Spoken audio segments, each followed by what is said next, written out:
just on the budget point, I made this point before the committee before, the House just passed a budget that adds nearly $3 trillion to an already out-of-control debt. So if we do really want to spend money on defense or anywhere else, we got to be willing to pay for it. You know, you can't have a debt that size and keep coming back talking about how much money you're going to spend. Are securing it is secure, but it's a manpower-intensive effort at the beginning. Two different words. A sitting member of Congress just asked the Secretary of Defense point blank whether the United States has plans to invade Greenland and Panama by military force.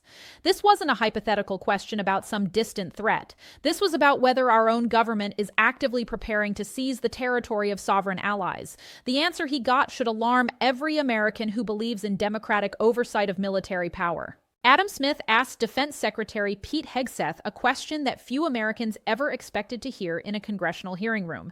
Does the United States have plans to invade Greenland or Panama if necessary? Not plans to defend them, not plans to cooperate with them, but plans to take them by force. What made this exchange so striking wasn't just the audacity of the question itself. It was the fact that the question had to be asked at all in a public forum where the Defense Secretary was supposed to provide clarity and reassurance about American military policy.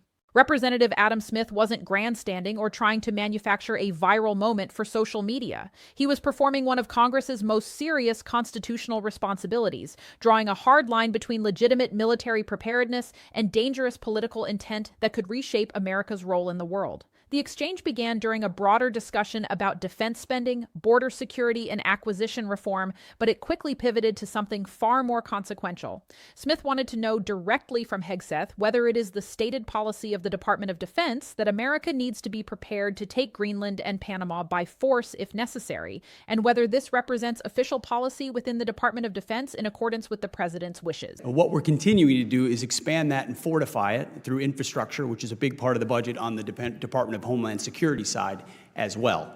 So it's that $1 billion you're talking about was from the CR in FY25. We fully fund that back and more in FY26 with a recognition that we were dealing with the world as it existed when we came in. And the previous administration said they needed new legislation to secure the border. It turns out you just needed a new president. When pressed repeatedly about whether the Pentagon has actual plans to invade Allied territories, the Defense Secretary wouldn't give a straight answer. Instead, he hid behind bureaucratic language about contingency planning. But here's what he didn't say: that invading Greenland or Panama is off the table. That silence speaks volumes about how far democratic guardrails have eroded. To understand why this moment matters so profoundly, you need to grasp the fundamental difference between capability and policy, between what a military can theoretically do and what it should actually be preparing to do under civilian democratic control. Militaries engage in contingency planning all the time. That is completely normal and expected.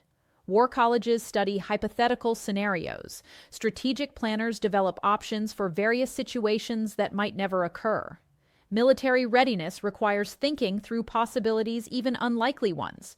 But what is absolutely not normal is allowing those theoretical plans to drift into public ambiguity about whether the United States might actually forcibly seize the territory of sovereign allies who pose no threat to American security. Smith's question was carefully designed to force clarity and transparency. Is invading Greenland or Panama something the Department of Defense is actually preparing to execute at the direction of political leadership? Or is this just abstract academic planning being irresponsibly discussed in public by officials who should know better? That distinction matters enormously because democracies do not and should not operate on pure military logic alone. They operate on the principle of consent from the governed. When political and military leaders casually imply that using force against allies is on the table as a real option, it doesn't just alarm the domestic public. It sends a profoundly dangerous signal to the rest of the world about American intentions and reliability. Allied nations who have trusted American security commitments for decades begin to doubt whether those commitments mean anything. They start questioning whether the United States respects sovereignty or simply tolerates it when convenient. Adversaries around the globe watch carefully and test boundaries to see how far they can push.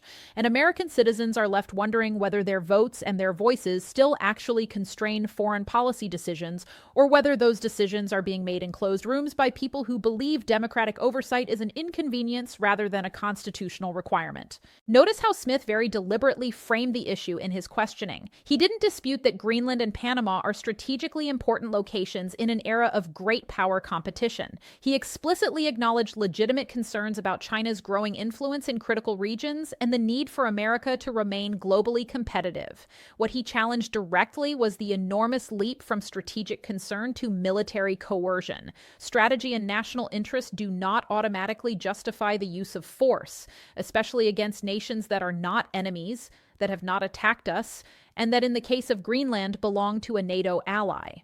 That leap from defense to dominance is precisely where democracies historically get into serious trouble and where the principles that separate democratic nations from authoritarian ones begin to break down. Not submitted a budget yet, so whether or not you're putting that money back in remains to be seen. You have definitely taken it out, and I think the obsession there, and I don't disagree, the border needed to be secure. Speaking on behalf of the American people, I don't think they voted for President Trump because they were hoping we would invade Greenland.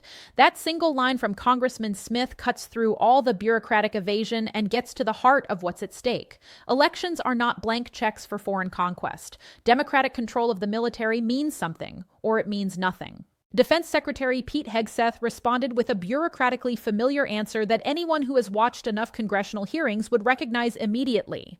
The Pentagon plans for every contingency, he said. We have a building full of planners, and we are prepared to give recommendations whenever needed. On paper and in the abstract, that statement is technically true. The Department of Defense does employ thousands of strategic planners who think through various scenarios as part of their professional duties. But Smith wasn't asking whether planners exist or whether the Pentagon maintains offices dedicated to strategic thinking. He was asking something far more specific and politically significant. He was asking whether the political leadership of the United States has endorsed a worldview where invading sovereign allies is something to be discussed openly as a real policy option rather than an unthinkable violation of international norms. By refusing to draw that critical distinction, by declining to simply state that the United States has no intention of invading Greenland or Panama, Hegseth leaves behind uncertainty and ambiguity. And uncertainty in matters of war and military action is absolutely not neutral. Ambiguity about whether America might invade allies creates instability, undermines trust, and makes the world more dangerous for everyone, including Americans. This is where historical memory and understanding becomes absolutely essential for citizens trying to make sense of what they're witnessing. The United States has spent the better part of 8 decades since World War II insisting that it is fundamentally different from the imperial powers of the past precisely because it does not redraw international borders by force or seize territory from other nations simply because it has the military capability to do so. That principle of respecting sovereignty and resolving disputes through diplomacy rather than conquest has been absolutely central to the rules-based international order and global stability that has prevented another world war. Once that foundational principle becomes conditional, once it's treated as flexible rather than absolute, once it's something that can be discarded when inconvenient, the entire international system that has prevented major power conflicts begins to fray and collapse. Smith's closing line in the exchange cuts through all the abstraction and bureaucratic language because it returns the conversation to the most fundamental principle of democratic governance. Elections are not blank checks that authorize leaders to pursue any policy they want, regardless of what voters actually supported. Americans cast their ballots based on concerns about domestic stability, economic security, healthcare, education, and yes, global leadership, but leadership rooted in alliances and international cooperation, not intimidation and threatened conquest of allies. Smith is reminding everyone in that hearing room and everyone watching that civilian control of the military means more than simply having elected officials at the top of the chain of command issuing orders. It means ensuring that military posture, planning, and action actually reflect the will and the fundamental values of the public that grants government its legitimacy in the first place. There is also a deeper and more subtle lesson here about how power speaks and how language shapes reality over time.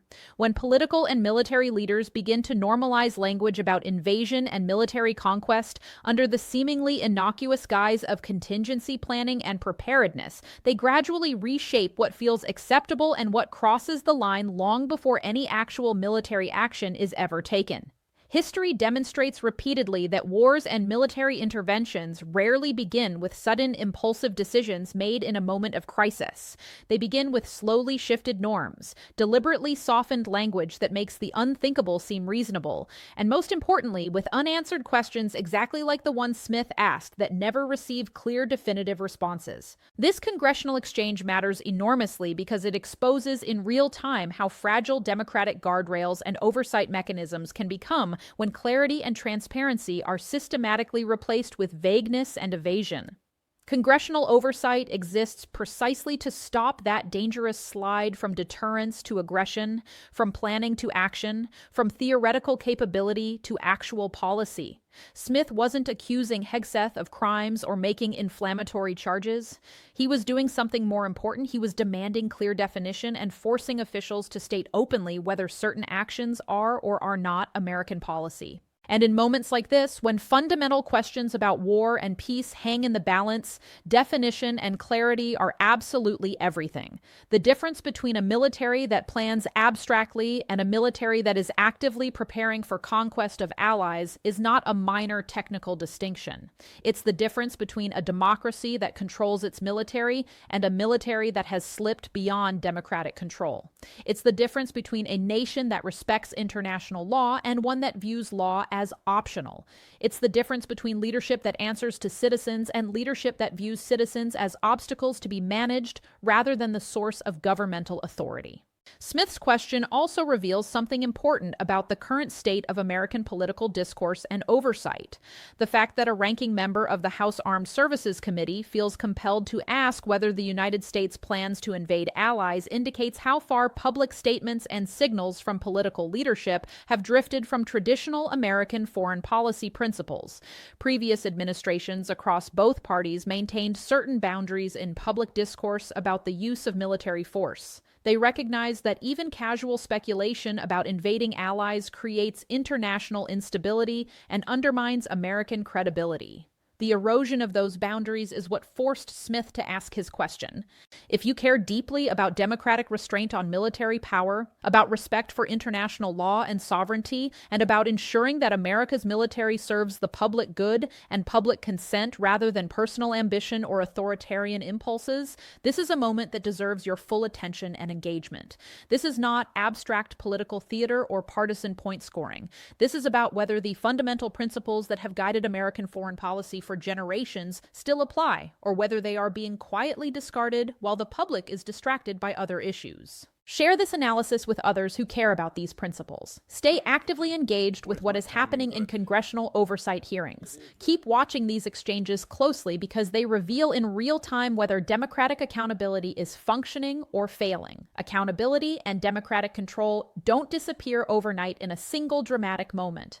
They erode gradually, incrementally, through 1,000 small acts of evasion, through questions that never get answered clearly, through language that becomes increasingly vague, and through public acceptance of ambiguity in areas where clarity is essential. The exchange between Adam Smith and Pete Hegseth is a warning sign, a moment where someone with oversight responsibility tried to establish a clear boundary and received evasion instead of clarity. How the public responds to moments like this, whether citizens demand answers or accept vagueness, will determine whether democratic control of military power remains real or becomes merely ceremonial.